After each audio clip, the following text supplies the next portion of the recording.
Coach, you said yesterday that you had to get mentally tougher. And obviously there was that stretch early in the second half where it seemed that they were picking up the momentum and had the crowd behind them. What was different from what happened last night to what happened tonight? I think these guys really responded well from the challenge from Ole Miss. We had a great day yesterday. We got in here, kind of got some shots up, got a sweat, had a good time, played some music, tried to move on. But we talked about it. We talked about responding. We talked about taking care of the little things. We talked about discipline.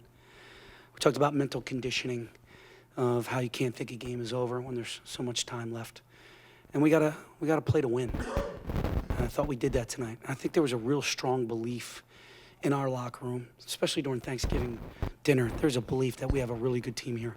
Now we stubbed our toe. How do you react after that? How do you respond? And I'm really proud of the way they've responded tonight. How much opportunity did you see for offensive rebounds against a zone like Syracuse? I just think it's any zone. We wanted to do that versus Ole Miss, the 1-3-1. And, I was a Villanova assistant. So I go way back. So I've seen and coached against Syracuse for a long time. And I just knew we couldn't turn the ball over too much, which we ended up with 14. But I knew if we could get some shots up and get on the glass, it could help us. Oklahoma State had some success pressing and Syracuse tiring them out of it. You guys deployed press early on Gerard. You guys tried to get the same result, tiring out for later in the game, making them over the bench. Yeah, I felt like we could play 10 guys. So we had to pick and choose our battles because when they got those 3 guys out there, they made some threes against it now.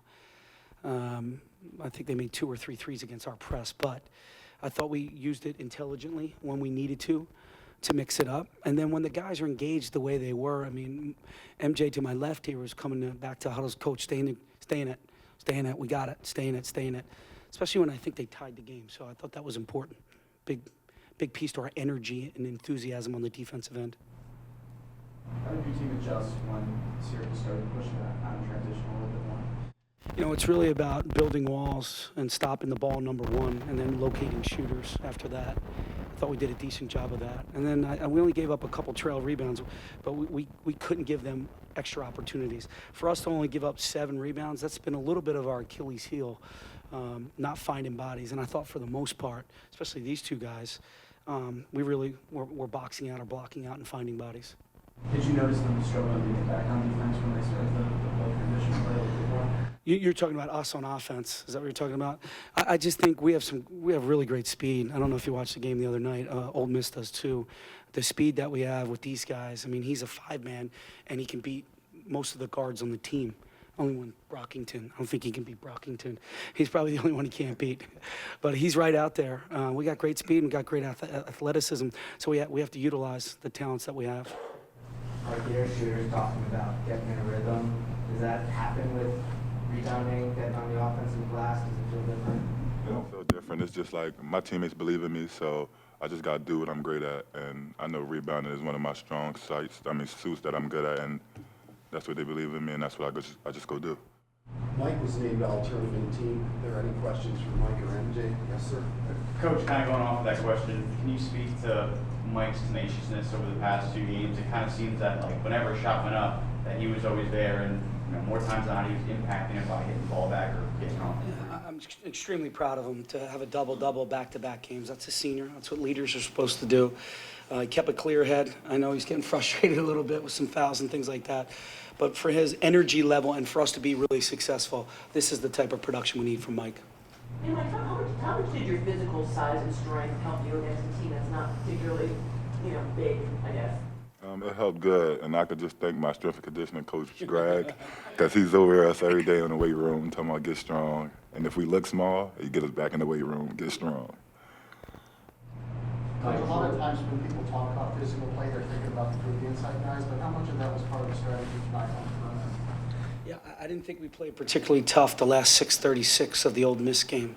And I challenged the guards to play tougher and more physical and to communicate more, and I thought they did that tonight. And you got a sophomore here who's really working hard. 177, he's getting there. But he had 10 rebounds, so he played tough.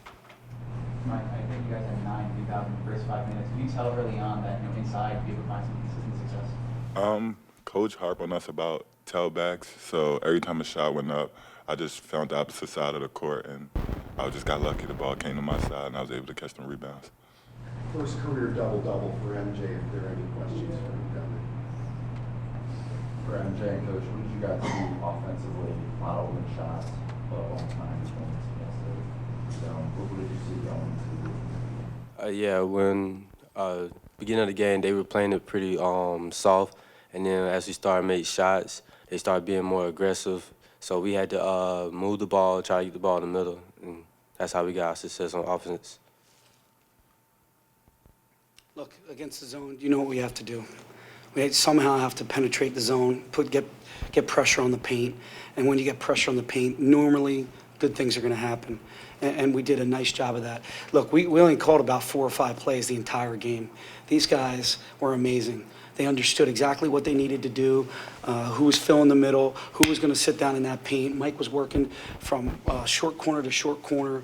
I mean, just the little things, and it was all concepts that he's been working on for 5 years, and he's been working on for 2 years. One more question. Talk about your experience at Villanova. Is there any moment coaching there against this team that stuck out to you? Oh, wow. I have to go to Jerry McNamara's senior day. How could you forget that? And first of all, Jerry and I are very good friends. And I respect him so much. What an unbelievable basketball player. What he did in the Big East tournament at the Garden, his career there was amazing. But the one game that sticks out to me is his senior day. We had such a good team. We both did. I mean, we had Foy, we had Lowry. I mean, we had Alan Ray, we had Sumter, we had some great players. And to go in there and win in that atmosphere, it was, at the time, it was the largest crowd in history at the time. I know that's since been broken, but for me, that's the one game. Thank you.